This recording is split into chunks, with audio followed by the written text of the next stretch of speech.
Greetings and welcome to the Cyprus Animation Podcast once again. Today's episode is in English and today we're interviewing Marc Srour. Marc is an amazing guy that is also an innovation officer in ABL Films. He does a lot of stop motion animation TV commercials about food and drinks and also does a lot of things on the side that helps the animation community and also a lot of innovation programs that he's going to talk to us today. Hi Marc. Hi. Hi. How are you, man? I'm very good. How are you? I'm very good as well, man. I love people that's name is Marc because I always think of the movie The Room. And Hi Marc. Yes, it's the curse of my life. Do you get that a lot? Yes, especially among our kind of crowd, our age, who worship that movie. Yeah. Oh my God. Yeah. It works out like that. So tell me a bit about yourself, Marc. What do you do? What do you do animation-wise? Well, I'm a producer and general technician at ABL Films, which is a production house based in Cyprus since 1991. So we're one of the oldest companies here.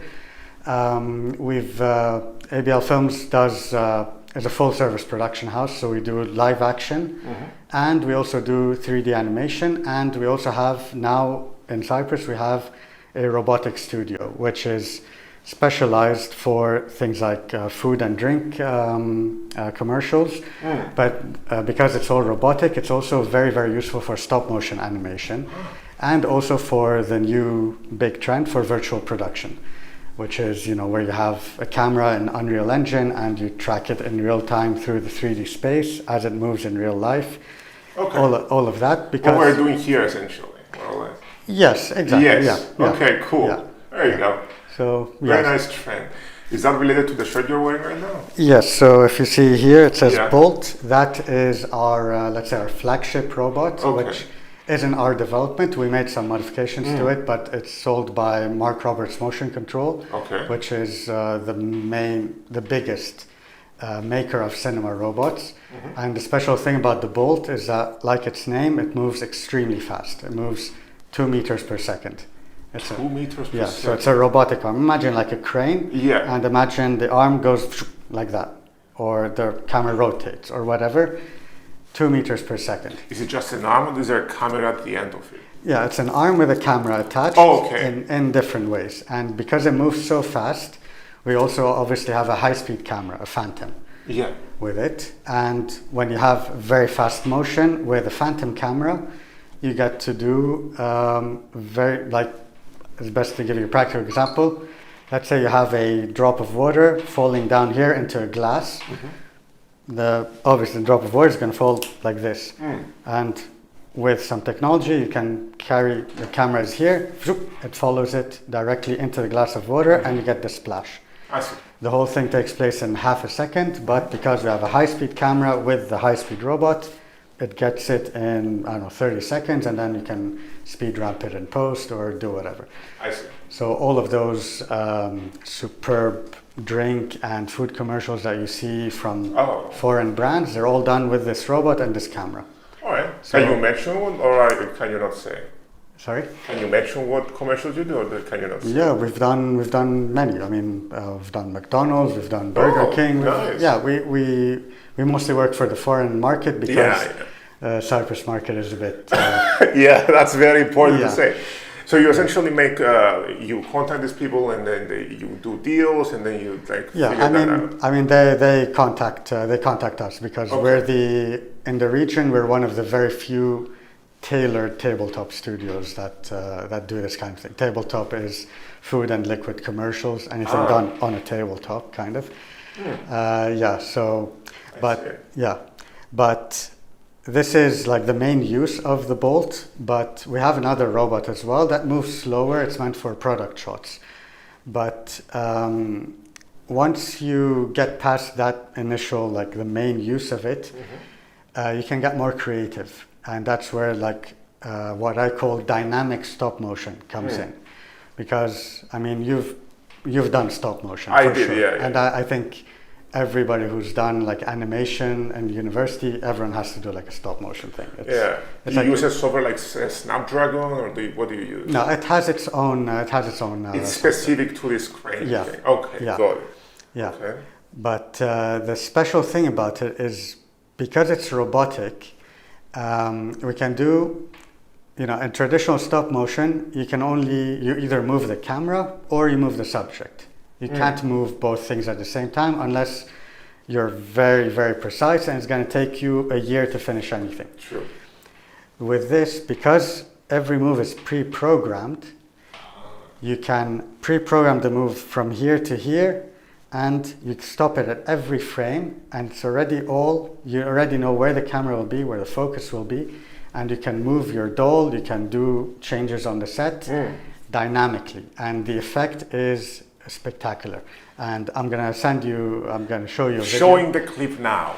The thing, showing the clip. Yeah. Yeah, all right. So I'm guessing this is for efficiency, time management reasons, and also it looks good. Yeah, it's on your set. It's that you can do things that are impossible to do manually. Obviously. Like I'm gonna send you two videos, which we're gonna show in the thing. One of them, the Johnny Walker clip, is the camera is moving through the sand dune desert thing, and then through an ice field and stuff like that, and you see these footsteps appearing while the camera is moving. And the way this is done is you do the same take 30 times, and every take you just put a different footstep. And in post it's very simple. In 1 minute you have the whole video cut together, which if you do it manually, imagine you're on a dolly or a slider or something, you're never ever going to move the camera at the same pace. Not like, like back in the day before there was any of this machinery, they used to have like a metronome, and it would tick, tick, tick, and if you had a very experienced operator, he would be able to move roughly, but it was still jarring. Here, seamless. And other things you can do, like, let's say you have a can, let's say you're a Coca-Cola.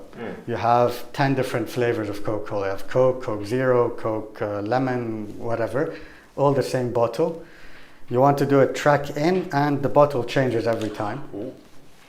All you have to do is do the same track in 10 times. It's always the same speed, and all you have to do is just change the bottle every time, and then you can do that seamless change. I'm going to send you one that we did for peanut butter, which had different flavors, and we just changed them all in post, and it looks absolutely spectacular. I can visualize it. It sounds very cool. Yeah, and you can even do this with the high speed as well. It's a lot trickier because things happen at a fraction of a second, but because everything is pre-programmed, we also have everything. When you work with a bolt, everything is triggered automatically. So, I have a piston that pushes a stake up into the air. It will push it up when I tell it at frame 20 or something. It's a highly technical field like this, but the possibilities are pretty endless, and it's a step above this kind of manual stop motion where you just move the doll manually and then you move the camera, and always has that choppiness, which it's a look, but if you want to look like it's at 25 frames per second, you're going to kill yourself doing it. Obviously. Yeah. Speaking of killing yourself and challenging yourself and tricky things, tell me one challenge you made about these things. Well, what's the one challenging story you can share that you want to share, if you want to share? Yeah. I mean, look, when let's say the Johnny Walker, which we're going to show anyway. Yeah. That one, you have the camera. You're using a macro lens, obviously, because you're showing footsteps in the sand, and the bottle looks huge. You're using a macro lens, and you have to plan out this entire diorama and build it and everything so that the camera will move through it very, very precisely. And to do that, you need someone very, very skilled in diorama building, because it's not something that you can just do, right? We don't have many diorama people here. We don't have. And it's the same thing with all of this, all of my field, my specialty in this field, which is food and drinks and this kind of highly detailed work. Cyprus is very lacking in this kind of expertise. It's not the fault of Cyprus. It's not the fault of our film schools or anything. It's just we're the first ones doing it. There is just no market for it until we have created it. Like we had a shoot last week for someone rented the studio and they shot their own thing. I'm not going to name names. And you could see that, they did them without our equipment. They just rented our space. And you could see that they were struggling with very basic shots that with our robotics would have been done in 1 hour. They spent 5-6 hours doing the things which could have been done, but they didn't know about what can be done with robotics. They didn't have the expertise to use them to their fullest potential, even had they known. And also, of course, the budget. Obviously, clients here are not willing to, Yeah. And is that easier with international clients? Do they have a bigger budget, I'm assuming? Yeah. Okay. Yeah. I mean, look, as a company, we have a thing. We have like a dual, for local clients, we kind of charge them less because... Yeah, obviously, the smaller... Yeah. And foreign clients also, they have higher demands. So you have to cater to them and that costs money, So, absolutely. Yeah, so it's not like a discrimination thing. It's just, And and this lack of expertise is something that is very not annoying, but it's something that we've really been thinking a lot about because it's a big hindrance for us. Because whenever we have a high-end shoot, or like when we had the Johnny Walker shoot, we had to hire people from abroad. We brought a guy from France to come and build the diorama for us and prepare everything so that it looks great on camera. We had to pay the guy travel fees, accommodation, stay in a hotel, flights, whatever.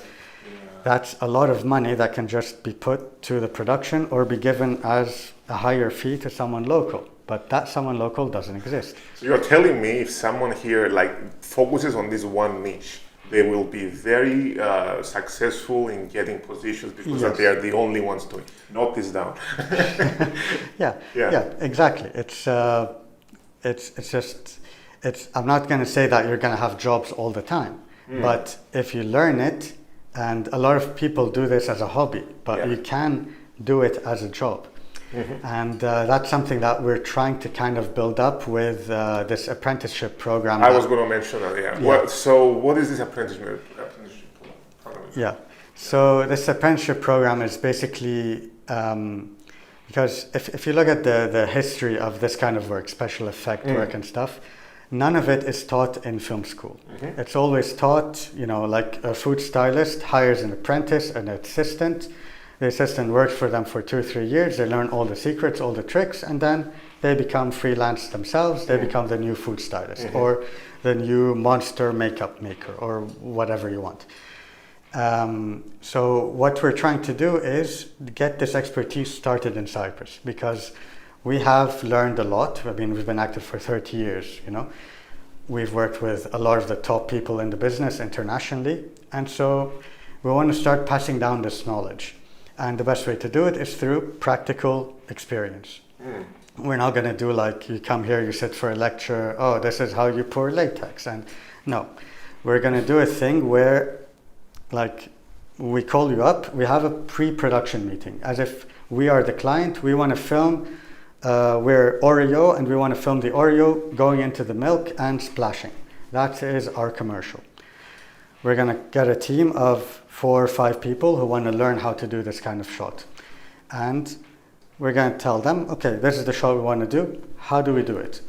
And then we'll start brainstorming ideas, just the same way you do it in a real shoot. Because, this is tailored for film students who don't get this, deep down practical experience. Is there a deadline for this apprenticeship program? No. Perfect. It's a thing. A lot of people have asked me, how does it work exactly?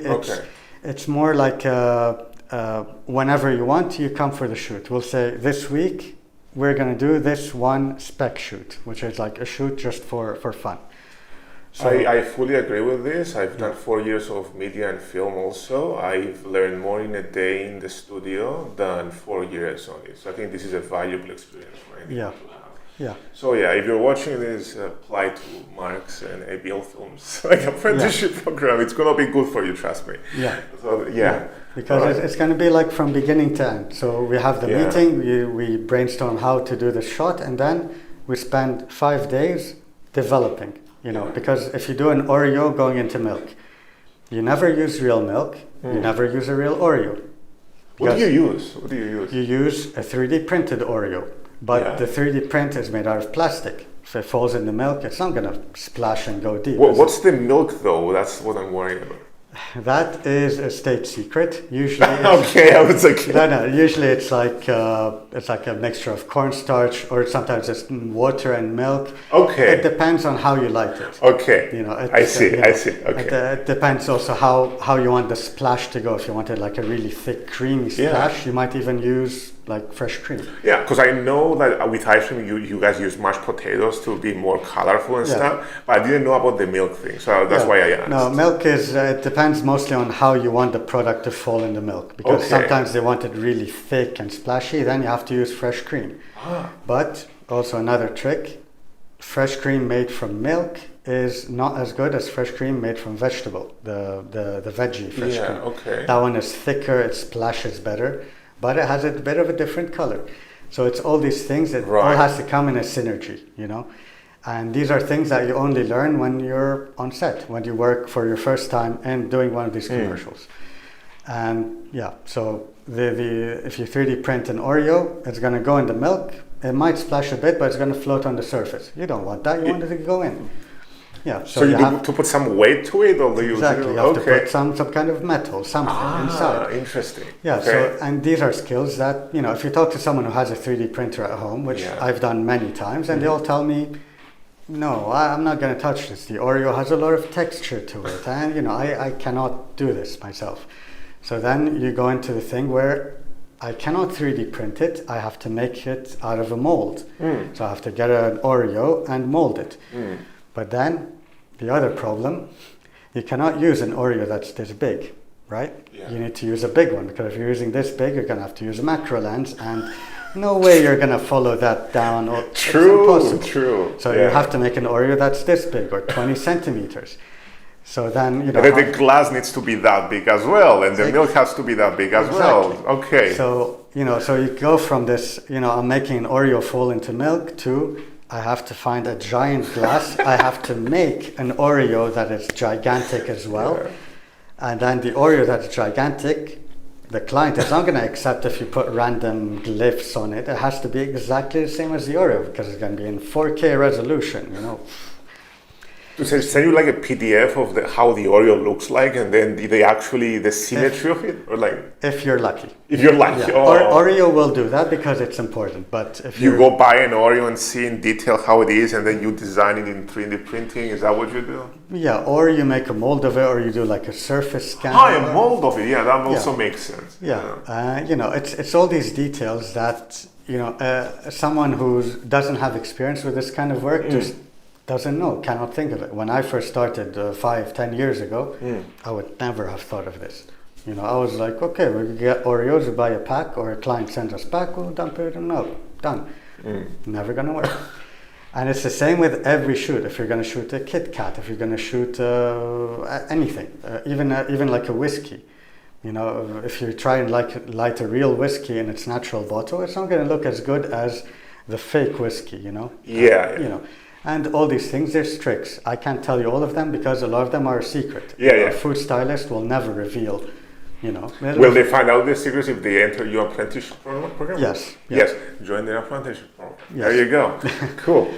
And they learn also, it's not just for food stylists and SFX people, and you know, it's also for anyone who wants to learn how to work with motion control, with the Bolt, which is a very special machine. It doesn't exist in Cyprus, you know. Except with us, of course. You know, if you want to learn how to use a Phantom, if you want to learn how to produce a shoot like this, how to get all these moving parts to fit together, it's also a very difficult thing, you know. How to direct, even how to light these things. You can speak to 10 DOPs, only one of them has done a shoot like this, and he'll tell you, you know, I've done this once, I'm not very sure, I need to get experience. So it's also like, even if you don't want to come for this apprenticeship, I have a thing, like if you're a film student or if you're a professional, you want to come and do something by yourself for non-commercial purposes, just for show reel, talk to me, we'll arrange a time when the studio is free, we'll have fun. All right. Like, I think that's also something that's very lacking in Cyprus, is that this collaboration spirit where, you know, like, a lot of production houses have a camera sitting around. They're never going to lend it around to someone because they're afraid it's going to be broken and stuff. Yeah, obviously. But we're in a studio. I'm there, like just come to me, tell me I want to shoot a steak going up in the air. We'll do it. You can learn how to light it, and then you have that for your show reel. Where can they reach out if they want to enter this apprenticeship program? They can go on ablfilms.com. We have a tab on the menu called apprenticeship program, I guess, something like that. Or just contact me at, shall I say my... Go for it. Oh, okay. You can contact me at mark@ablfilms.com or my phone number, which can be found on the website. Yeah. Don't share your phone number. It's fine. That's I'm a very friendly person. Just contact me anytime. And Okay, cool. Yeah. And by the way, the apprenticeship program also goes if you want to learn stop motion. Amazing. Because this is an animation podcast. Yeah, sorry. Yay! Yeah. There you go. Awesome. Do you do anything else besides ABL Films? I have a let's say it's a side gig or something for Cyprus Comic Con. Oh, amazing! Never heard of it. Tell me about it. Because ABL Films is kind of a sponsor. We don't sponsor with money because but we sponsor with manpower and production effort. Basically, we did the trailer last year, and we were in charge of the media production. Like we filmed all the footage, Absolutely. we took care of the photographers, and we're doing the same this year. Once it gets sorted out. Right. So actually, Cyprus Comic Con is the reason why the apprenticeship program came to be. Really? How so? Because we had a sponsorship thing for Necro Comic Con, which was their Halloween event. Halloween one, where the cosplayer who won got to come to the studio and get filmed with the Bolt, with a high-speed thing. And my boss came to the studio and he saw the cosplayer there with, she had a handmade costume, superb. He's like, did she buy that thing or what? And she told him, no, I made all of this myself because that's how cosplayers do. And he's like, wow, we have people in Cyprus who can do this kind of thing. Why aren't they working in theater? Why aren't they making props for us? So that's how the seed of the idea came to be, because we saw that there's talented people here that you want to have them work here in some kind of a program, so they develop their skills and do exactly things. Because like all these cosplayers, they make these potions that for their costume, they make a potion that turns green, can easily be something you can use on a shoot. If you can make a costume like that, copy a video game character or an anime character, obviously you can make that for theater. Or you can, if we have like a feature film, and we need medieval costumes. So for me, it's a no-brainer to hire a cosplayer for it. And it's the same, like the people who make swords or whatever. And there's a lot of these, like I said, this kind of stuff, you don't learn them in school, you don't learn them in film school. It's all hobbyists, tinkerers, and it's the same with the stop motion stuff or the high speed stuff, which have a lot of electronic triggering and electronic tinkering with Arduinos and stuff. All of this is done by hobbyists, like a guy who sits and makes LED things for his cosplay that trigger at particular times. Instead of LEDs, you can have it trigger a piston that pushes meat up, or have it move a puppet whenever you want to, or it's and that's why the collaboration with Comic-Con isn't just like, oh, we have cameras, we're going to film your event. It's more like to appeal to that kind of person who enjoys Comic-Con. Doing what they do. It's a lot of those kinds of people that go there, that we kind of want to show them that you can use your hobby to get a job or to make some extra money, or like project based or something. It's not just a hobby, it can be something you can raise higher. And I know that Cyprus Comic Con has the same kind of ideal. Related to this, I think cosplayers would do very well in makeup and also prop. If I'm let's say you want to make a horror film, right? And you want to make a very scary prosthetic that's actually realistic. How am I going to find this person in Cyprus? There's no one that focuses on that, right? No. So you go to cosplayers. I've seen some very horrifying looking cosplays. Like people dress up as their favorite characters and they put so much detail. That's amazing. You do it yourself. I agree with what you're saying. 100%. Yeah, exactly. Yeah. And I've spoken to a few of them, and they all tell me, "Wow, I never knew I could." Like they all think, okay, I can make an Instagram page, become an influencer, like get money that way from it. But most of them are doing it as a hobby, and they have no concept that these are skills that could be could be monetized or. Absolutely. Yeah. So that's all. It also goes back to what I was saying before about this collaborative spirit that we need to build up in Cyprus. Like everyone has a skill that can be useful to someone. We just all kind of have to speak to each other, find out what it is, and figure everything out together. Exactly. Yeah. Yes. Instead of everyone doing their own company and then everyone individually like splitting apart and no one collaborating. Yeah, I agree with you 100%. Everyone is together. We are a small community. We all need to stick together to make something good.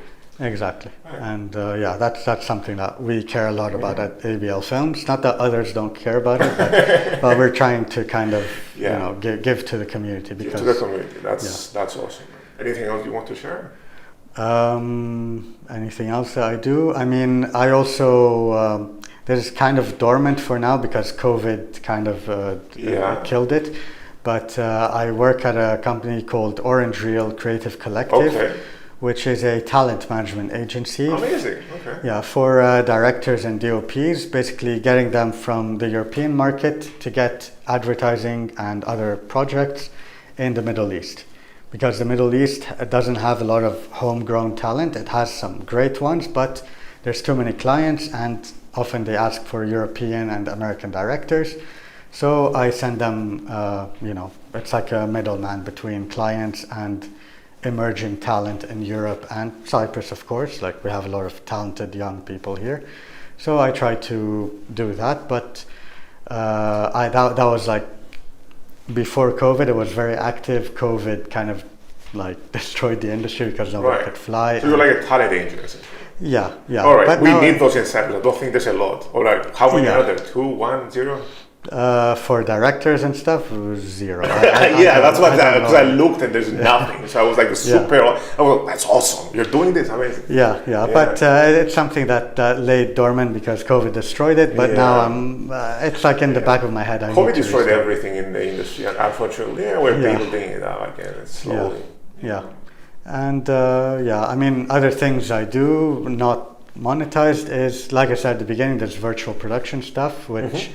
I'm trying to get work that way, but it's still like, and basically because when you have a normal virtual production setup, the studio has optical trackers in the ceiling and there's a tracker on the camera, and that's how you track the camera into the 3D space. Okay. But it's a good system. It works. You've seen it in like The Mandalorian, in 1899 on Netflix, and many commercials as well. Now car commercials love this stuff, but there's a limitation with that in that you don't get that much data, right? But when you have robotic stuff like we do, we have 2 robots. I get the raw data from the robot telling me exactly where the camera is in space. Amazing. So it's much more reliable, it's much faster than this optical tracking stuff, which leads to a lot of potential, right? So that's something that, it's more of a hobby now. It's something I'm developing within the company. But that's also something that I see that has a big future, especially for animators, like since we're on the animation podcast. I think this is all very awesome, Mark. Yeah. I have one final question for you. Tell me 3 of your favorite animated films of all time. All of your favorite, not all of them. Do I have to, can it all be Japanese animation? It can all be anything you want, as long as animation can be short, TV shows, films, anything you want, really. Just 3 of your favorite. Ghost in the Shell is the obvious. What? Ghost in the Shell. Ghost in the Shell, amazing, my amazing obvious, choice. Yeah. I'm gonna put Ghost in the Shell 1 and 2 together, so I have more choices. Yeah, of course. Yeah. I'm gonna say Princess Mononoke. Oh, Ghibli, amazing. Oh yeah, that's my favorite Ghibli film as well. Perfect. Third one. What should I do?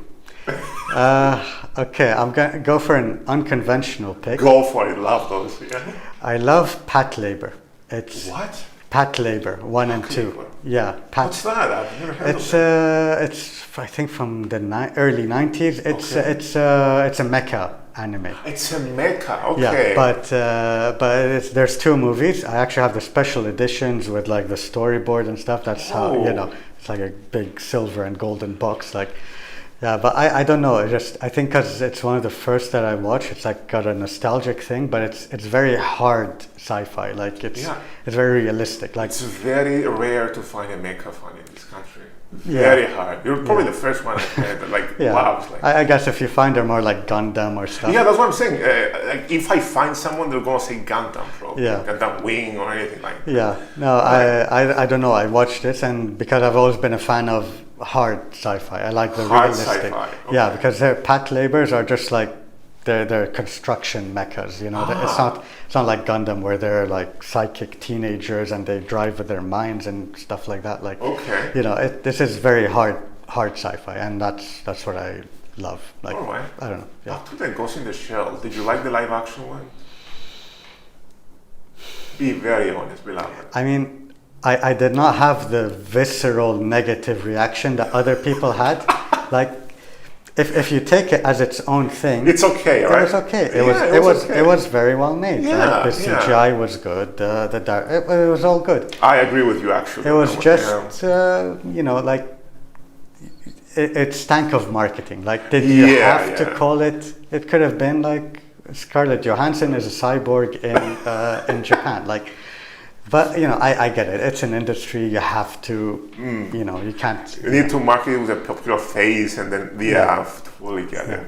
But you know, also like it goes back to my nostalgia thing. Like Ghost in the Shell. If you look at my favorites, Ghost in the Shell 1 and 2, the movies, then Standalone Complex, then Solid State Society, and then it kind of falls off for me. Like Amazing. Like, you know, like Arise and 2045, I think it was called. Like the new ones. You know, I watch them because I'm a huge fan, but I'm like, you know, I'll just put on Standalone Complex again and I'll watch the old ones. You know, it's just. If anyone hasn't seen Ghost in the Shell animation, please do yourself a favor and watch it. It's very good. Ghost in the Shell 2 is getting remastered this year, by the way. Amazing. Just 4K remaster. I don't know if they're going to do it justice or if they're just Let's hope for the best. You know. Run it through, you know, Topaz AI or something. But yeah. Amazing. Awesome. Thank you, Mark. That's amazing, man. That's the end of the podcast. Very nice to talk, and I think you told us a lot of good things. Yeah, I hope so. And shall I give any? Let's handshake. Bye-bye.